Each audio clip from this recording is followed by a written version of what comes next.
انتہا مجھ سے محبت کرتے تھے اور میں بھی ان کو والد کے مقام پہ سمجھتا تھا۔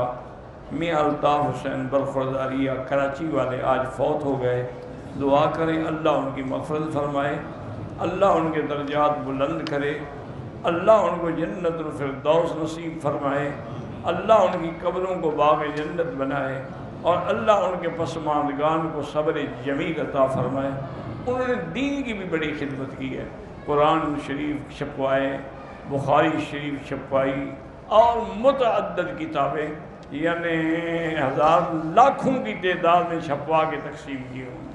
اور اسی طرح انہوں نے بڑے بڑے مدارس بنائے، بڑی بڑی مسجدیں بنوائیں۔ بہرحال ان کی نیکیاں اتنی ہیں کہ شمار ہی نہیں ہو سکتی۔ اللہ ان کی قبر پہ رحمت فرمائے، واللہ اعلم۔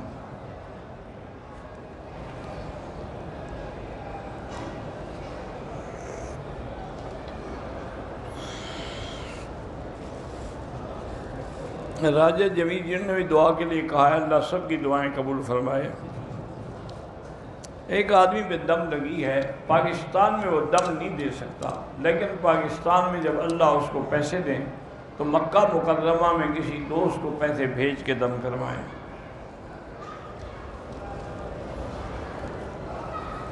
میرے بھائی کے 3 بچے ہیں، کوئی نہ کوئی معذوری ان کو لاحق ہوتی ہے، اللہ شفا عطا فرمائے۔ سورۃ فاتحہ پڑھ کے دم کر کے خود پلایا کرو۔ اگر سونا جو ہے وہ تو 7.5 تولے سے کم ہے، لیکن 52 تولے چاندی کے برابر زکوٰۃ دینی پڑے گی۔ قبر پر ہاتھ اٹھا کے بھی دعا مانگنا جائز ہے۔ حضور جنت البقیع پہ کھڑے ہوئے اور آپ نے ہاتھ اٹھائے ہوئے تھے، دعا مانگ رہے تھے۔ کسی نے زمین ٹھیکے پہ دی ہے تو پیسے تو لے گا نا اللہ کے بندے، جب پیسے لے گا تو پیسوں کی زکوٰۃ دے گا۔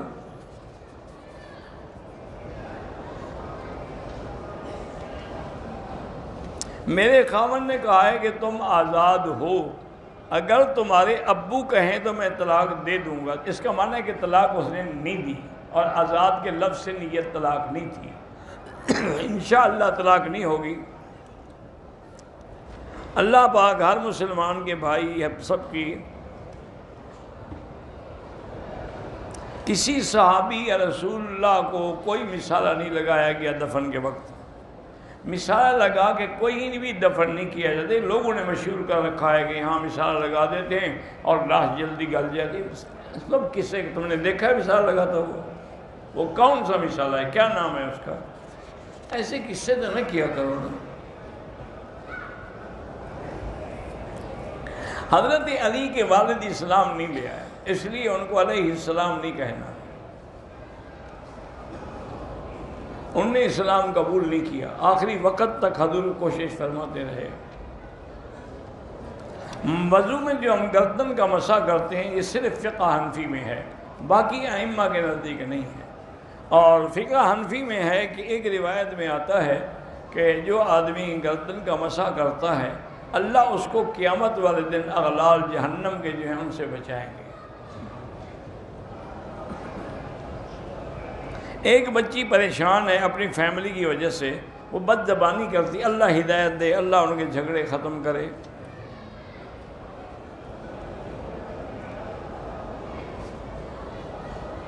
ہم پاکستان سے آئے ہیں، ہمارے گروپ میں سے ایک عورت نے جدہ ایئرپورٹ پہ اسکارف باندھا، پتہ نہیں کیا ہے۔ بہرحال اگر وہ نیت پاکستان سے کر کے آئی تھی تو کپڑا اسے جدے باندھا، کوئی حرج نہیں، ٹھیک ہے۔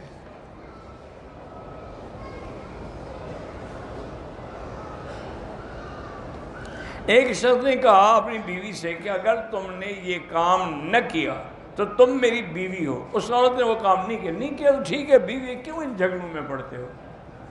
لاہور پڑھو اور بھول جاؤ۔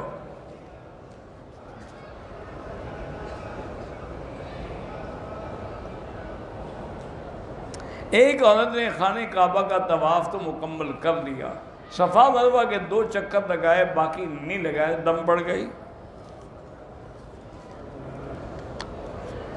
ہم پاکستان سے آئے ہیں، احرام جدہ ایئرپورٹ پہ باندھا ہے تو آپ کو دم پڑ گئی، اور وہ اصل عمرہ جو تھا اس سے بھی آپ محروم ہو گئے۔ وہ تو آپ کو اپنے ملک سے نیت کرنی چاہیے تھی۔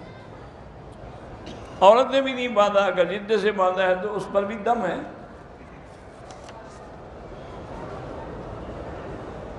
بندوق سے اگر مچھلی کا شکار کریں جائز ہے کھانا، کوئی بات نہیں۔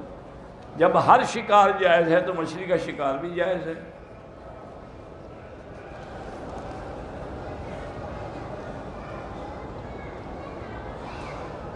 میں نے قرآن پاک حفظ کیا تھا لیکن اب بھول گیا ہوں، بالکل بھولنے سے گناہ کبیرہ ہے، توبہ کرو اور دوبارہ یاد کرنے کی کوشش کرو، اور کسی قاری کے پاس بیٹھ کے سمجھو کہ قرآن کو یہ پکا کیسے کرتے ہیں۔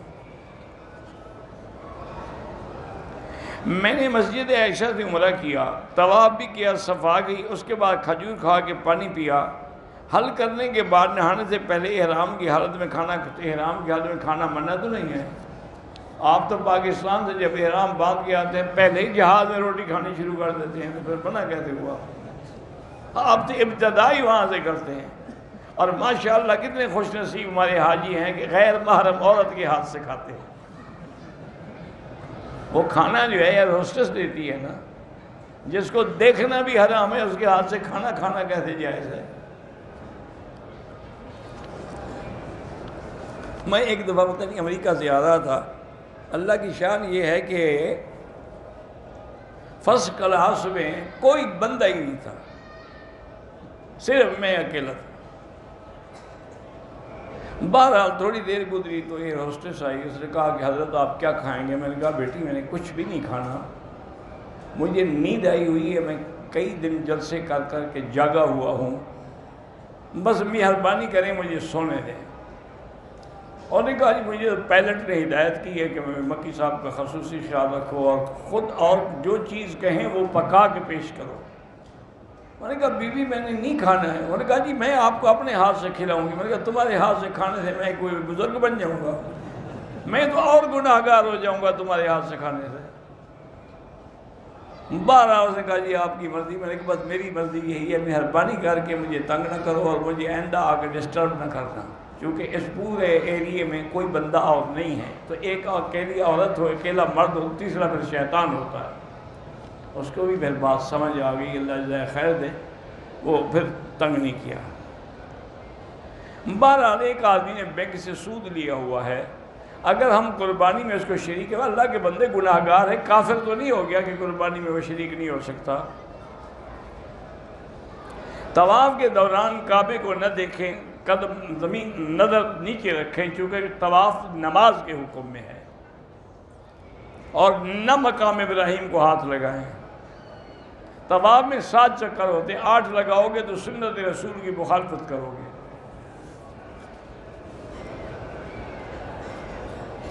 طواف کے دوران بات چیت کرنا موبائل پر یا فوٹو میں بلا وجہ بات چیت ناجائز ہے، بلا وجہ فوٹو نکالنا بھی ناجائز۔ تم اللہ کے کعبے کے باہر پھر اتنا تمہیں ہوش ہے کہ ویڈیو بنا رہے ہو، یعنی تمہارے دل میں کعبے کا کوئی مقام ہی نہیں ہے۔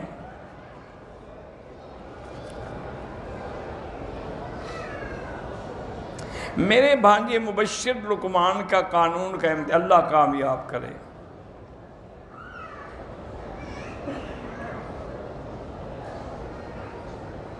بہرحال اگر ایک لڑکی نے غلطی کی، اس سے گناہ ہوا، پھر اس کی شادی کسی دوسری جگہ ہو گئی، وہاں خوش توبہ کر لے، بس پھر مسئلے پوچھنے کی کیا ضرورت ہے؟ اب اس کی زندگی اچھی گزر رہی ہے، بلا وجہ یعنی باتیں کر کے اپنا گھر برباد کرنا چاہتی ہے، استغفار کرو، توبہ کرو اور بھول جاؤ، پھر گناہوں کا ذکر نہ کیا کرو۔ ہمارا ایک بیٹا ہے، اللہ مزید اولاد بھی دے، جن کے پاس نہیں ہے اللہ ان کو بھی دے۔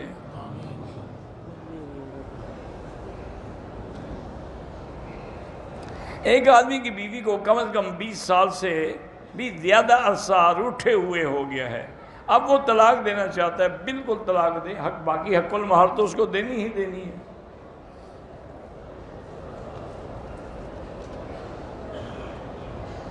اگر کسی نے غیر محرم سے بوس و کنار کیا، اس کے بدن کو بھی چما، زنا تو نہیں ہے لیکن مبادی زنا تو ہے نا، اس لیے استغفار، اسی لیے اللہ نے حکم دیا نا کہ وَلَا تَقْرَبُوا الزِّنَا، زنا کے قریب نہ جاؤ۔ کیا معنی؟ یہی مسائل نہ کرو۔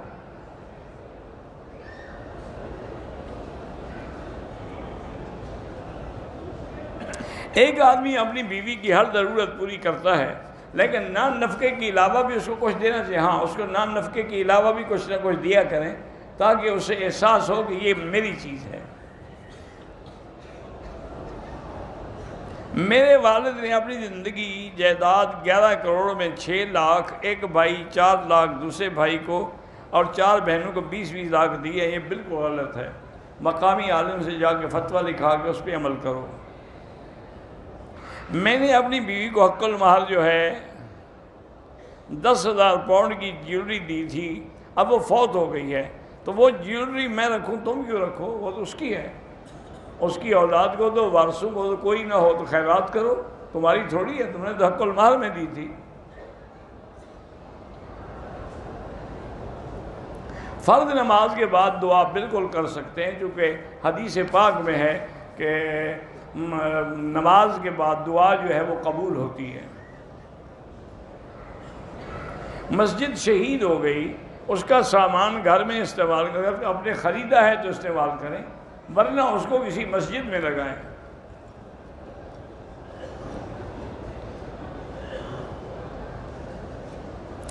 ایک استانی ہے جس کی تنخواہ ہے 30,000. اگر وہ اپنے قائم مقام کسی دوسری استانی کو 10,000 روپے کے دے کے بھیجا کرے، بالکل دھوکہ ہے، فراڈ ہے. وہ 30,000 تمہارے لیے دیتے ہیں، تمہاری دوسری استانی کے لیے تو نہیں دیتے. دمے کا مریض روزے کی حالت میں انہیلر استعمال نہیں کر سکتا چونکہ انہیلر کی جو دوا ہے وہ اندر جاتی ہے.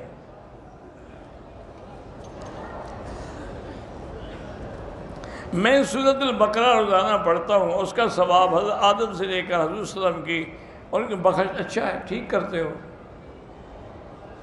ہم کسی ایک دنیاوی کام کے لیے ایک سے زیادہ وظائف بھی پڑھ سکتے ہیں. ہم پڑھ سکتے ہیں. جتنا اللہ کا ذکر کرو فائدہ ہی فائدہ ہے، گھاٹا کیا ہے بلا. ایک مسلمان خودکشی کرتا ہے وہ کافر نہیں ہے، وہ گناہ گار ہے. وہ انشاءاللہ اس کے لیے بخشش کی دعا کریں. کہتے ہیں جی کہ میں حنفی ہوں. کیا امام ابو یوسف اور امام حسن الشیبانی حنفی تھے؟ تو تم کیسے حنفی؟ اتنے بڑے جاہل ہو کہ وہ دونوں تو امام صاحب کے شاگرد تھے. تو حنفی نہیں تھے تو کیا تھے؟ شافعی تھے. انہوں نے تو کتابیں لکھی ہیں ساری حنفیت کی. لا حول ولا قوت الا باللہ العلی العظیم.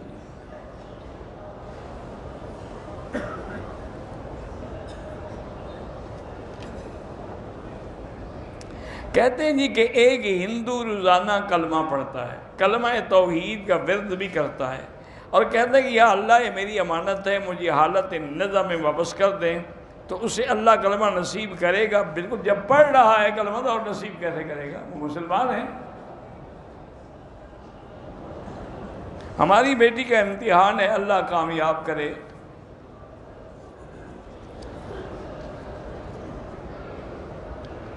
اگر حاملہ عورت کو ڈاکٹر کہتا ہے کہ آپ کی جان کا خطرہ ہے، حمل ضائع کر دو، وہ حمل ضائع نہیں کرتی لیکن مر جاتی، وہ خودکشی نہیں ہے. اس کو امید تھی اللہ کرے گا شاید ٹھیک طرح سے ہو جائے.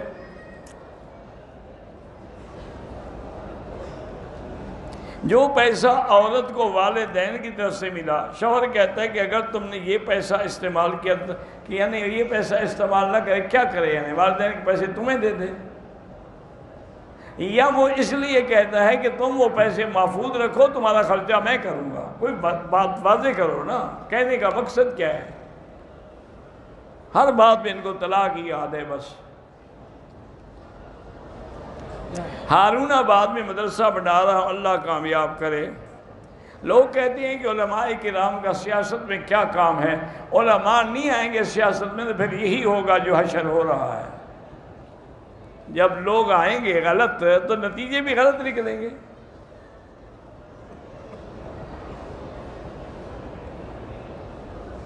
اگر ایک انسان کی نیت قرض دینے کی ہے لیکن دے نہیں سکا تو اس کے ذمے ہے وہ قرضہ، اس کے وارث جو ہیں وہ ادا کریں، یا جس کا قرضہ ہے وہ معاف کر دے.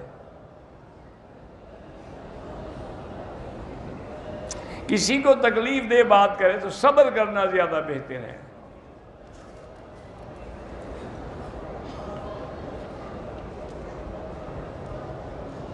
میرے والد نے میری بیوی کے ساتھ نعوذ باللہ بدفعلی کی تو آپ پر حرام ہو گئی، بات ختم، رہ کیا سکتے ہیں اس کے ساتھ؟ والد کے ساتھ کیا کرنا ہے؟ کچھ بھی نہیں کرنا چاہیے، ان کا معاملہ اللہ پہ چھوڑ دیں، اللہ خود بدلہ لیں گے۔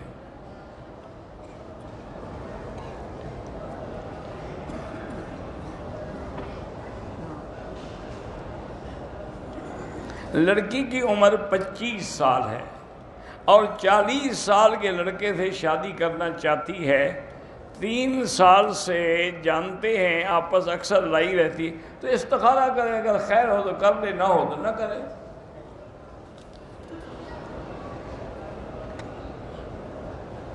اگر ماں باپ جھوٹے ہیں تو ان کو پنچایت میں قسم دے کے سچے ثابت کرنا، کیوں سچے؟ جھوٹے ہیں تو جھوٹے۔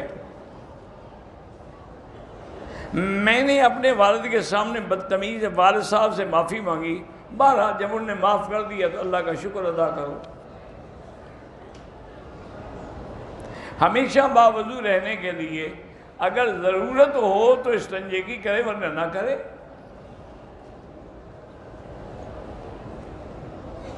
ایک لڑکی جس کو شوہر نے 3 سال سے اس کے ماں باپ کے گھر چھوڑا ہے، نہ طلاق دیتا ہے، اور لڑکی خلو کے لیے کورٹ جاتی ہے تو اس کا شوہر پولیس اور کورٹ والوں کو رشوت دیتا ہے، بہرحال کوشش یہ کرو کسی طریقے سے خلو کرا لو۔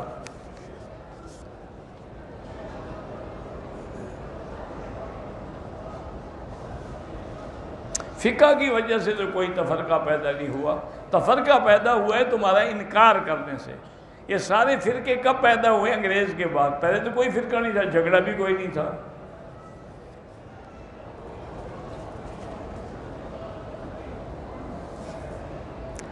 عورت حیض سے 8 دن پہلے پاک ہو گئی، لیکن پھر خون آنا شروع ہو گیا تو یہ بیماری ہے، یہ حیض نہیں ہے، اس لیے نماز پڑھ سکتی ہے، سب کچھ کر سکتی ہے۔ بمبئی سے کسی انان صاحب نے سلام کہا، وعلیہ السلام، میری بیوی عمرے کے لیے آئی، صحت خراب ہے، اللہ شفا دے۔ طواف کے دوران خانے کعبے پہ نظر نہ رکھیں، نظر نیچے قدموں میں رکھیں۔ نفلی طواف کے ساتھ صفا مروہ نہیں ہوتی، صفا مروہ عمرے میں ہوتی ہے یا حج میں۔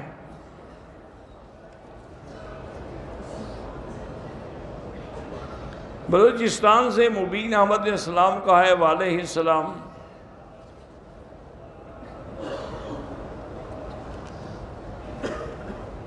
کہتے ہیں کہ جمعہ کی نماز سے پہلے 2 رکعت نفل پڑھے، اس طرح کہ پہلی رکعت میں سورۃ فاتحہ کے بعد آیت الکرسی اور آخر کے 3 کل، پھر اسی طرح اللہ عالم، کسی بزرگ نے لکھا ہے، کوئی حدیث میں تو نہیں ہے یہ حکم کہ 70 سال کا ثواب ہوتا ہے۔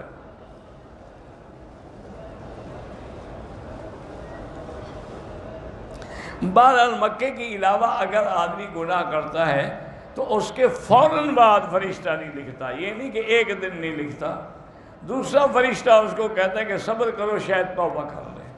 اور مکے میں جو ارادہ گناہ ہے وہ ہے شرک کا، اگر الہاد کا ارادہ کرے، عام گناہ کی بات نہیں۔ من یرد فیہ بالہاد بظلم، الہاد سے مراد بھی بے دینی، ظلم سے مراد بھی شرک۔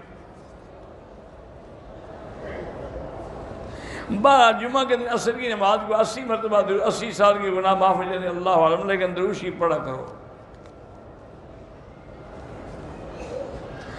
طواف کے بعد صفا مروہ میں تاخیر کرے کوئی حال نہیں، لیکن احرام نہ کھولے، رہے احرام میں۔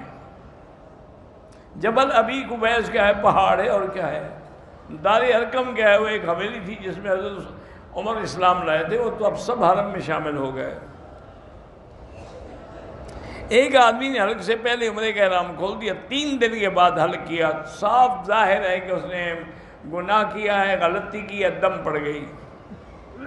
حلیمہ سعدیہ کا گھر بنو سعد میں ہے، طائف سے تقریباً 40-50 میل آگے۔ حرم کے اندر جو باقی مسجد سب میں بھی 1 لاکھ کا ثواب ملتا ہے۔ اگر کوئی آدمی اپنے رشتہ داروں سے ناراض ہے، اس کا حج یا عمرہ ہوگا، عمرہ حج تو ہو جائے گا، لیکن اس کو چاہیے کہ ان کو معاف کر دے۔ زندہ آدمی کے لیے آپ اپنا عمرہ کر کے دعا کریں۔ عورت نماز جنازہ ہاں پڑھ سکتی ہے۔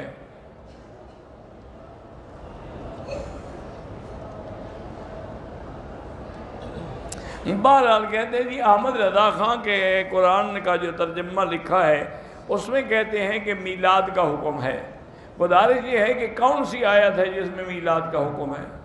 تم باقی قرآن بھی تو اٹھا کے دیکھ لو نا، وہ تو تھا ہی بریلوی بیچارہ، ساری زندگی میلاد ہی کرتا رہا۔ اللہ مغفرت کرے، ہم تو دعا نہیں کرتے۔ یا رسول اللہ اگر کہے، بہتر یہی ہے کہ حرف یا ندا کے لیے ہوتا ہے، یہ اللہ کے ساتھ لگایا جاتا ہے، یا اللہ، یا رحمان، یا رب البیت، پھر اسی لیے رسول کے ساتھ نہ لگائے۔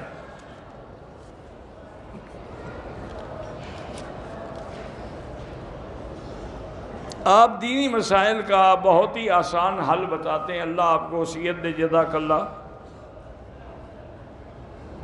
نکاح تو ہوا تھا، رخصتی نہیں ہوئی تھی، طلاق ہو گئی، اب عورت کتنی عدت کتنی گزارے؟ کوئی عدت نہیں۔ اگر یعنی میاں بیوی ملے نہیں تھے، خلوت صادقہ بھی نہیں تھے، کچھ نہیں۔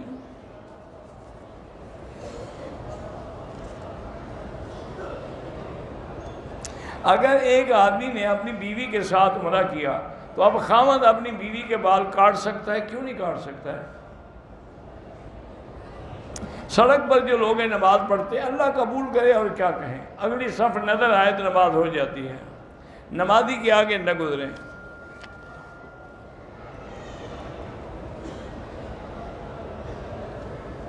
بہرحال آپ کے والدین نے حج کی درخواست دی ہے، اللہ قبول فرمائے۔ میں چنیوٹ کا ہوں، میری طرف سے علیہ السلام، میں بھی دعاؤں، میں تو سب کے لیے دعا کرتا ہوں بھائی۔ ایک آدمی نے اپنی بیوی کو 3 طلاقیں دی ہیں، تو 3 طلاقیں دینے کے بعد حنفی مسلک میں اس کے رجوع کی کوئی گنجائش نہیں ہے، بلکہ آپ یہ بھی دیکھیں کہ تمام ائمہ اربعہ جو ہے، چاروں امام کہتے ہیں کہ 3 ہوتی ہیں، فقط ایک اہل حدیث علماء نے فتویٰ دیا ہے کہ 3 ایک وقت میں ایک ہوتی ہے، ورنہ اس پر پوری امت نے، جمہور امت نے فتویٰ نہیں دیا۔ ایک حدیث میں ہے کہ ایک صحابی آئے، انہوں نے حضور سے کہا کہ یا رسول اللہ میں نے بیوی کو 3 طلاقیں دے دی، تو حضور سخت ناراض فرمایا، کیا کہتے ہیں، میں موجود ہوں، لوگ مسئلہ بھی نہیں پوچھتے اور غلطیاں کرتے، تو اگر وہ 3 ایک تھی تو حضور کی ناراض ہونے کی وجہ، اس کو کہہ دیتے ایک ہے بھائی جاؤ رجوع کر لو، تو حضور نے بھی 3 کو 3 ہی سمجھا۔ حضور کے زمانے میں مرد عورتیں اکٹھے طواف، ہاں اکٹھے طواف کرتے تھے۔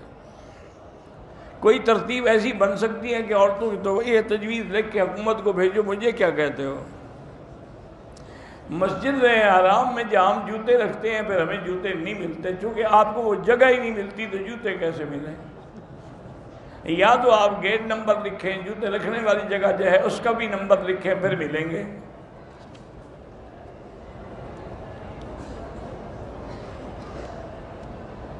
یہاں جو وضو خانے بنے ہوئے ہیں اس میں بغیر جوتے کے وضو کریں گے تو پاؤں پاک نہیں ہوں گے، پھر باہر آ کے دھونے پڑیں گے، کیونکہ وہاں پتہ نہیں کس قسم کا پانی پڑا ہے۔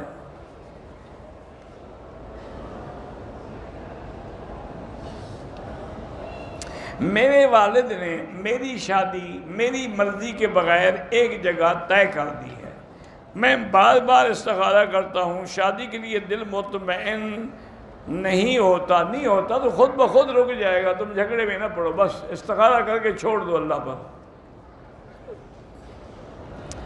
اگر استخارے کے بعد دل مطمئن نہ ہو تو مانا یہ ہے کہ وہاں شادی نہ کرو۔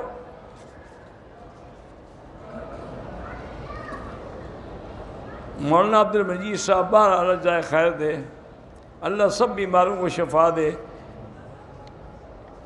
اللہ ہر مسلمان جتنے بیمار ہیں سب کو شفا دے۔ تبلیغ والے کہتے ہیں کہ تبلیغ میں نماز کا ثواب زیادہ، بالکل ٹھیک کہتے ہیں، تبلیغ تو اللہ کے راستے میں نکلنے والی بات ہے نا۔ ایک آدمی ذوالحلیفہ پر پہنچ کر احرام نہیں باندھتا اور کہتا ہے کہ میرا جو پیر ہے اس کو یہاں سے احرام باندھنے کی اجازت نہیں دی ہے، اس لیے میں کون سا ایسا پیر ہے جاہل جس کو حضور کی میقات سے اجازت نہیں ملی؟ یعنی وہ تو بد نصیب پیر ہوا نا۔ ذوالحلیفہ سے تو حضور پاک سے بڑا پیر کون ہے؟ سب آپ کے جوتوں کے برابر بھی نہیں ہے۔ جب حضور نے احرام باندھا تمہارے پیر کا کوئی دماغ تو نہیں الٹ گیا؟ معلوم ہی ہوتا ہے وہ جان چھڑانا چاہتا ہوگا نا عمرے سے. یہاں بھی ایک دفعہ آپ لوگوں کا ایک پیر آیا ہوا تھا، وہ حرم میں نماز پڑھنے نہیں آتا تھا. تو ایک آدمی نے جا کے پوچھا کہ حضرت آپ کو اللہ نے اتنی بڑی جماعت کے آپ بڑے ہیں اور پھر آپ کو اللہ نے عمرہ نصیب فرمایا ہے، آپ مسجد الحرام میں نماز نہیں پڑھتے. فرمانے کہ بھائی میں کیسے پڑھوں؟ ایک نماز مجھے پڑھانے کے لیے حضرت عبد القادر جیلانی تشریف لاتے ہیں، دوسری نماز کے لیے فلاں بزرگ آتے ہیں. انہوں نے کہا جی کھانا نہیں بھیجتے ساتھ؟ کھانا تو آپ ہمارے ہوٹل کا کھا کھا کے ختم کر چکے ہیں. اتنے بڑے بزرگ جو آتے ہیں ان کو کہیں کہ ایک پلیٹ آپ کے لیے کھانا تو لایا کریں. ایک بہانے ہیں.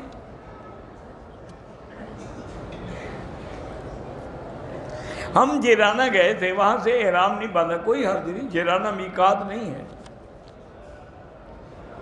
طائف جانے واپسی پہ عمرہ ضروری ہے چونکہ طائف میقات ہے. کہتے ہیں جی لوگ آپ کو شیخ مکی کے نام سے جانتے ہیں، اتنا ہی کافی ہے، اور اصل نام کیا بتاؤں؟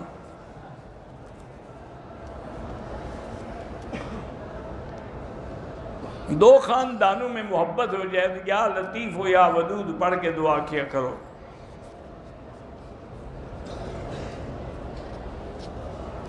سورۃ الفاتحہ جو ہے وہ نمازیں جو ہے ہر نماز میں ہوتی ہے، لیکن امام کے پیچھے ہو تو پھر نہیں پڑھے گا.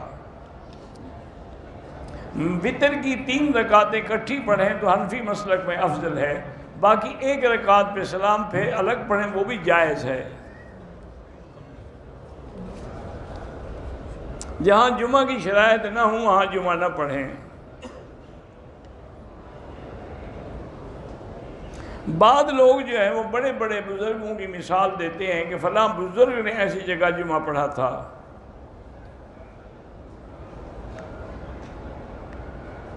بہرحال اگر حضرت مولانا عبد الکریم بیر شریف ہو تو بہت بڑے عالم تھے، اگر انہوں نے پڑھا تھا اس کا معنی ہے کہ وہاں جائز ہوگا. وہ تو صرف پیر نہیں تھے، وہ تو بہت بڑے عالم بھی تھے.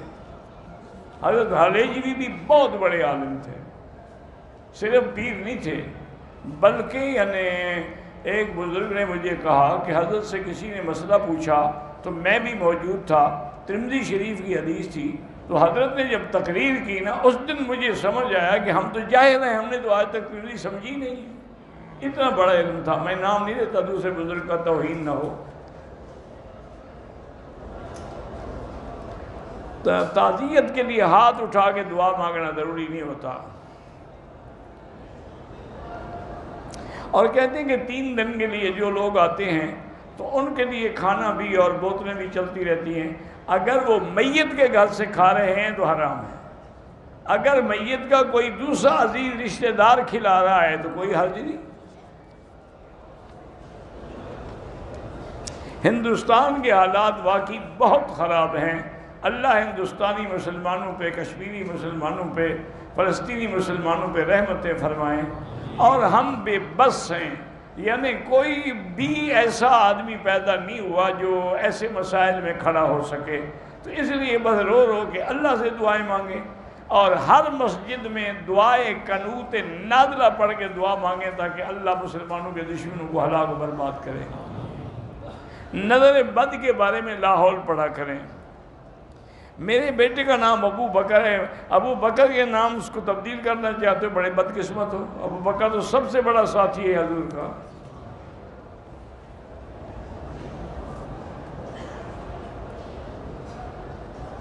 انگلینڈ میں رہتے ہیں، سود پر گھر نہ لیں.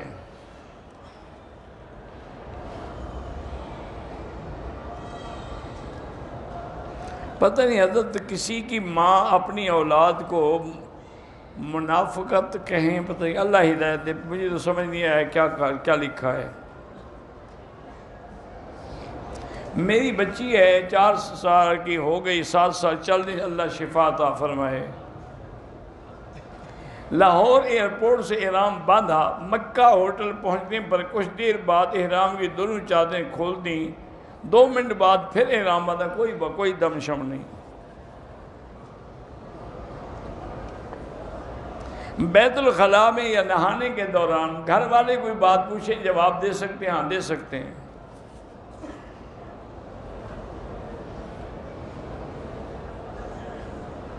جب ہم قرآن پڑھ کے حضور کی پوری امت کو بخشیں انشاءاللہ سب کو اللہ ثواب دیں گے۔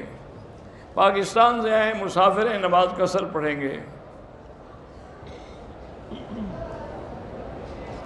بہرحال اگر امام صاحب آتے ہیں، ان کا گھر جو ہے وہ 40 کلومیٹر ہے تو مسافر نہیں بنتے، نماز پوری پڑھیں گے۔ 78 کلومیٹر ہو تو پھر مسافر بنتے ہیں۔ قرآن مجید قبرستان میں اونچی آواز سے نہ پڑھیں۔ کل انشاءاللہ ہماری بخاری شریف کا ختم ہے، اللہ قبول فرمائے۔ میری ہمشیرہ اور بیوی کا مکے میں جھگڑا ہوا، دونوں کو اللہ توبہ کی توفیق دے اور اصلاح کی توفیق دے۔ امداد حسین مستوئی بلوچستان سے سلام کہتے ہیں، وعلیہ السلام۔ میرے والد پہ بہت قرض ہے، ان کو کہیں کہ استغفار زیادہ پڑھیں۔ اگر اس شوق سے یا رسول اللہ کہہ دے، حاضر ناظر کا عقیدہ بھی نہ ہو پھر بھی جائز نہیں ہے۔ حاضر ناظر کا عقیدہ ہو پھر تو کافر ہو جائے گا۔ جوتے اگر پاک ہیں تو پہن کے طواف کر سکتے ہیں۔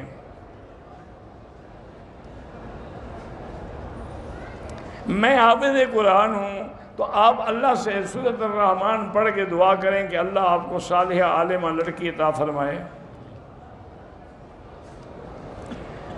ایک لڑکی اچھی پڑھی لکھی ہے، 3 رشتے آ رہے ہیں، استخارہ کرے، جس کے لیے خیر ہو اس کے ساتھ نکاح کر لے۔ ایک عقیقے کے لیے بکرا بکری بھیڑ دمبا سب جائز ہے۔ میں نے شراب پینا چھوڑ دیا ہے اور توبہ بھی کر لی ہے، اللہ آپ کو توبہ پہ قائم رکھے۔ دودھ کا وزن کر سکتے ہیں، جب بندے کا کر سکتے ہو تو دودھ کا کیوں نہیں کر سکتے؟ آج کل تو گائے بکری کا بھی وزن کر کے بیچتے ہیں کہ کتنا وزن ہے، تو دودھ تو اس کے اندر ہوتا ہے، وہ وزن ہو گیا۔ ایسے پتہ نہیں کہاں سے مسئلے گھڑتے ہیں یہ لوگ۔ مجھ سے بد نظری نہیں جاتی، لاہور زیادہ پڑھو۔ ایک عورت سے میرا نکاح ہونے والا تھا، اس نے مجھے دھوکہ دیا، تو اللہ سے معافی مانگو، اللہ سے دعا کرو، معاف کر دو تو اچھی بات ہے۔ بالغ بچی سپیکر پہ آ کے نعت نہیں پڑھ سکتی۔ میری امی عمرہ کے دوران ماموں سے گم ہو گئے، صفا کے 6 چکر لگانے کے بعد ماموں کو ڈھونڈنے ہوٹل گئے، تھکے ہوئے تھے۔ ماموں کے ساتھ ان کے دوست بھی، انہوں نے کہا آپ صبح پوچھیں گے مسئلے کا کیا حل ہے۔ کوئی بات، تھکے ہوئے تھے تو صبح کو جا کے باقی مکمل کر لیا، کوئی بات نہیں، کوئی جرمانہ نہیں۔ میں جمعہ پڑھاتا ہوں تو آپ سے مشورہ چاہتا ہوں کہ جمعہ کے عنوان پہ کئی کتابیں ہیں، کوئی کتاب ایک کا درس دیکھ کے وہی درس دیا کرو۔ خالی پلاٹ پہ جب آپ نے گھر نہیں بنایا ہے تو زکوٰۃ ہے، گھر بناؤ گے پھر کوئی زکوٰۃ نہیں۔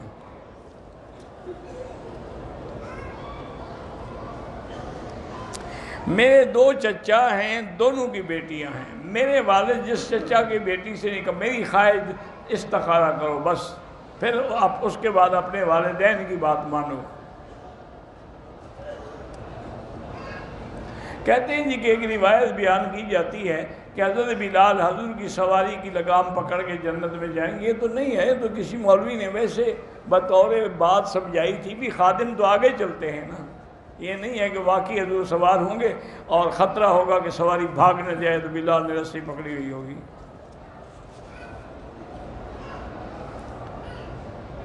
شیعہ کا جنازہ نہ پڑھا کرے۔ اگر کوئی آدمی جرابوں پہ مسح کرتا ہے تو حنفی مسلک میں اس کے پیچھے نماز نہیں ہوتی، مسح جائز ہے لیکن چمڑے کے موضع پر۔ جہاں مکہ ٹاور ہے، یہاں حضرت ابوبکر کا مکان تھا، یہ تو اتنی بڑی جگہ ہے کہ یہاں 1000 مکان تھا، تو صرف حضرت ابوبکر کیسے ہو گیا؟ بدر جاتے ہوئے راستے میں کنویں ہیں، ٹھیک ہے، سب کنویں استعمال کریں۔ کہتے ہیں جی کہ آپ کے اسپیکر کی آواز ان سے کہیں کہ مزید ٹھیک کریں، پیچھے عورتوں کو آواز نہیں جاتی۔ خانہ کعبہ پر کاغذ پر نام لکھ کے یا کعبے پہ لکھنا ناجائز ہے۔ مسجد عائشہ سے عمرہ کرتے ہیں، بالکل جائز ہے۔ کسی آدمی یا پیر کی قبر قبر کسی کی بھی نہیں چوم سکتے، نبی کی قبر بھی نہیں چوم سکتے۔ طواف میں قرآن پڑھنا افضل ہے یا تیسرا کلمہ پڑھیں؟ طواف میں بے پردہ عورتوں کی دوسروں پر تو لعنت نہیں ہوتی، ان کو بھی چاہیے کہ وہ کپڑا اپنے چہرے کے آگے ڈال کے رکھیں۔ عورتوں کے اگر ایام حیض ہے تو وہ مسجد کے اندر بھی نہیں آ سکتی، طواف کا کیا معنی؟ اللہ ہر مسلمان کے بچوں کو صالح بنائے۔ ایک عورت نے اپنے شوہر سے خلو مانگا ہے، دعا کریں اللہ ہدایت دے، اللہ کرے کہ دونوں میں اتفاق ہو جائے۔ لڑکی کی شادی میں لڑکی والوں سے کھانا زبردستی کھانا منع ہے، وہ خوشی سے کھلاتے ہیں، ان کی مرضی۔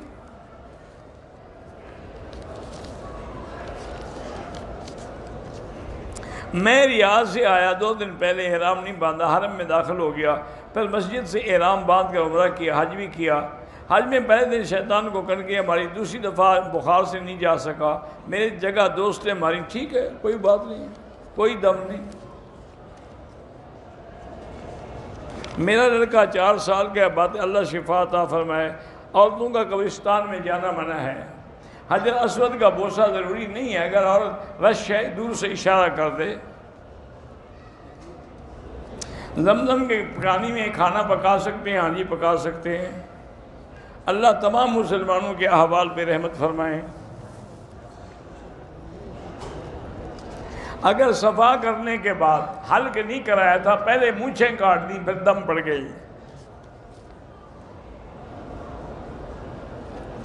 دعا قبرستان میں بلند آواز سے نہ کریں، مسجد میں بھی ذکر بالجہر نہ کریں تاکہ دوسروں کی عبادت میں خلل نہ آئے۔